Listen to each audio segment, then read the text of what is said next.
5 minutes pour résumer Coltès. Non, non, mais attends, 5 minutes par partie. Par partie, mec. Non, sinon ça va pas...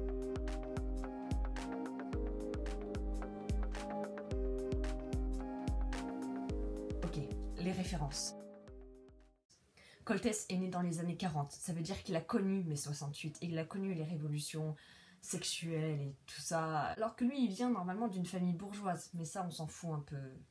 À part dire qu'il a de l'éducation. D'ailleurs, il aimait énormément l'étranger. Par exemple, le hangar de Key West. Le hangar de Key West est inspiré directement d'un hangar qui existe à New York, où il y a tous les drogués, les clodos et les gays qui se retrouvent là-bas. Les personnages aussi s'inspirent de sa vie à Paris, où il avait un trio d'amis, Black Blamber, et le trio Abad, Charles, Fac, est inspiré de ce trio-là. Il aimait aussi énormément le reggae, et Abad vient d'une chanson de reggae.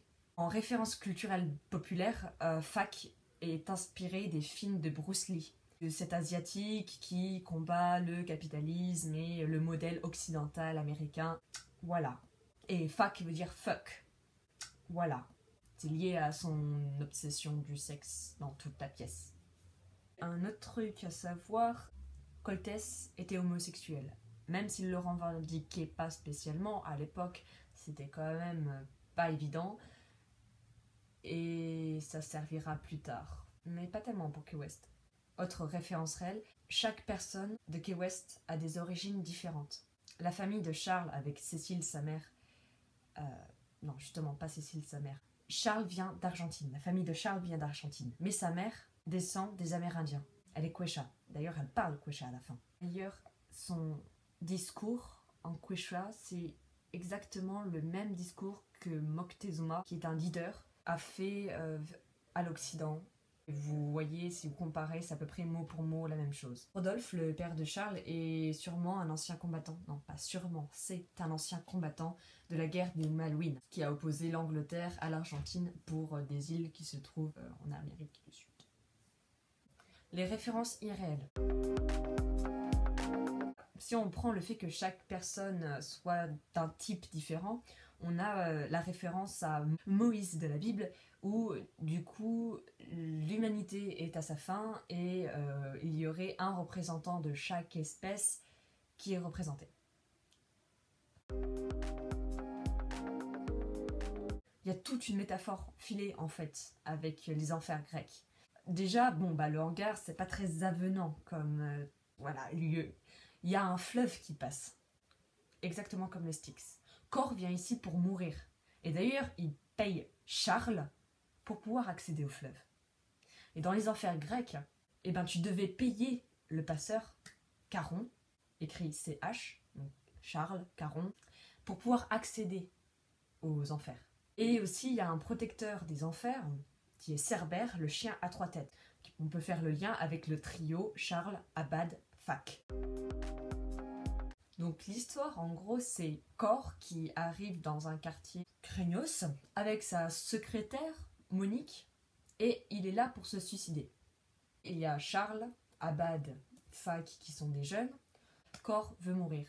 Monique veut récupérer Cor et se casser, sauf que la voiture est en panne. Les garçons veulent se casser de cet endroit qui est ignoble pour espérer avoir une autre vie, mais la voiture est en panne. La mère de Charles, Cécile, veut tirer profit de ces gens et parce que c'est un peu la dèche en ce moment. Rodolphe, le père, il fait semblant d'être totalement à la fin de sa vie. Et Abad, bah, c'est un peu le caïd, celui qui gère en fait l'hangar. Il est à moitié présent. Au départ, c'est Cor et Monique, c'était des personnages qui venaient d'une commande pour la Comédie Française.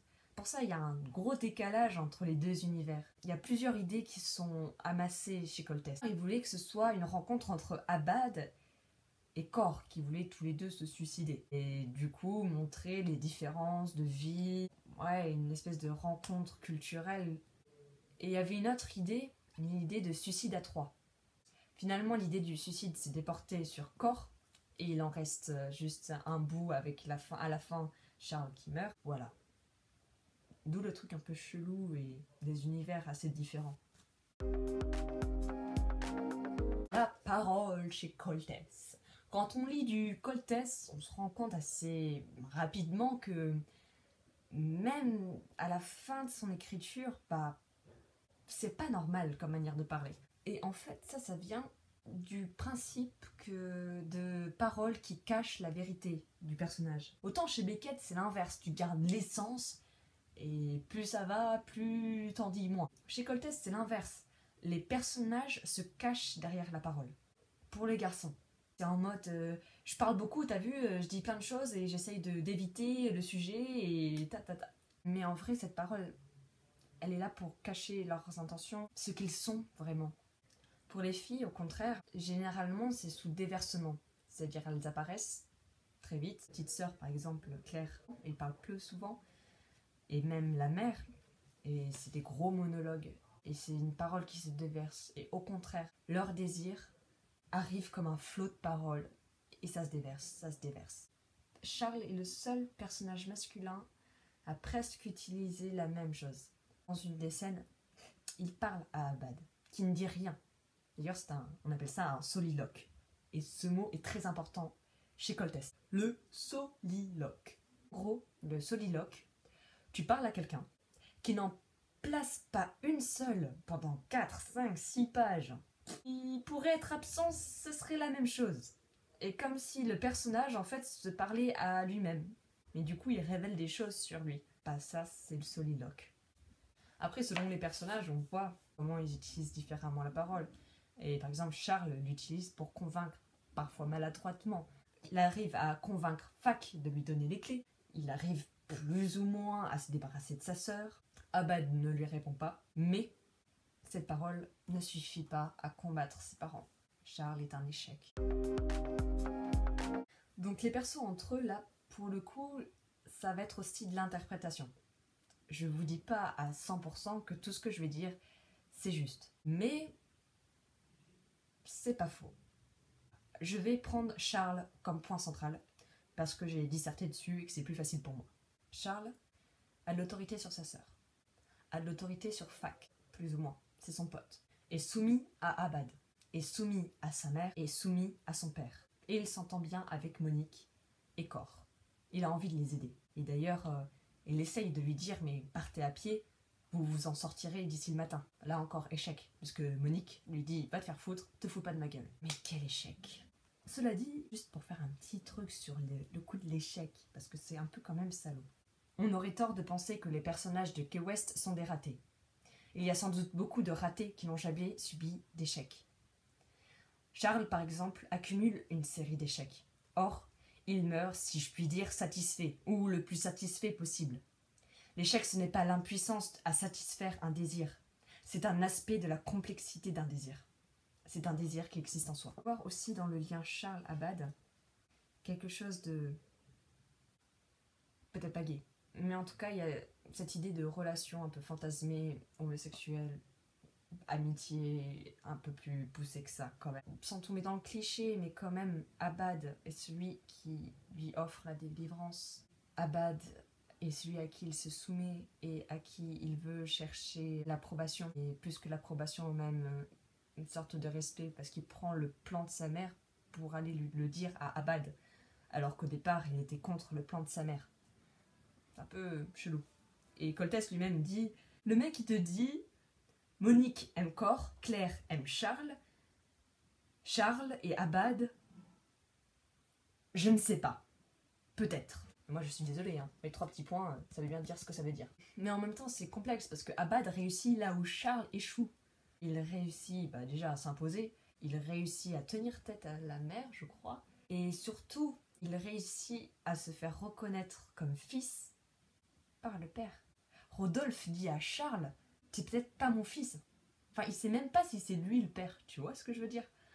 Et il lui dit, non, je peux pas avoir le rôle de père envers toi. Et ça, c'est à cause de Cécile. Parce que les deux sont soumis comme des castrés, elle est hyper castratrice.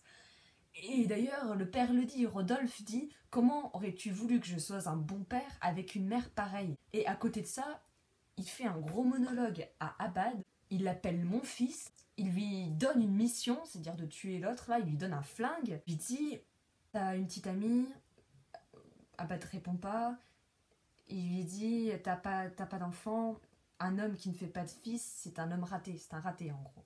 Et t'as ce côté, le mec est en train de lui dire moi je suis un raté, je suis pas sûre que Charles soit mon fils. Et quand Charles vient lui dire mais dis-moi que tu ne me maudiras pas de partir, moi je m'en fous que ma mère me maudit. Je m'en fous. C'est ta malédiction à toi, mon père, qui m'importe. Et le père lui répond non mais j'en ai rien à foutre de ta gueule. Je m'en fous. S'il y a quelque chose qu'on peut dire entre Charles et sa mère, c'est que Cécile incarne l'identité de Charles, qu'il essaye justement de se défaire. Il veut quitter le quartier, mais en même temps, il est ramené à sa famille et au lieu. Il appartient à ce lieu, il ne peut pas trahir les autres. D'ailleurs, il ne s'appelle pas Charles. Son nom de baptême, c'est Carlos. Et d'ailleurs, elle le dit au bout d'un moment. Devant Dieu, tu ne t'appelles pas Charles, tu t'appelles Carlos. Et lui, il lui dit, non, je m'appelle Charles. Par exemple, au langage pour éviter. Au bout d'un moment, il essaye justement par la parole d'échapper à sa mère. Elle lui dit, arrête de dormir et réponds-moi. Je ne dors pas. Tu dors toujours quand je te pose une question? Non, je pense. Il lui dit, tu m'empêches de penser. Cécile, arrête de penser et réponds-moi. Où on parle, où on pense, on ne peut pas tout faire. Pour qui est-ce que tu penses? Pour toi tout seul ou pour nous tous? Charles, je pense en général. Cécile lui dit, on est trop malheureux pour pouvoir penser. Charles, il faut bien penser pour avoir un plan. Cécile, on n'a pas besoin de plan. Moi, j'ai besoin d'un plan. Tu ne fais pas de plan, tu dors. Je ne dors pas, je pense. Alors dis-moi le résultat de cette pensée. Laisse-moi le temps d'abord. Il est en fuite totale devant sa mère.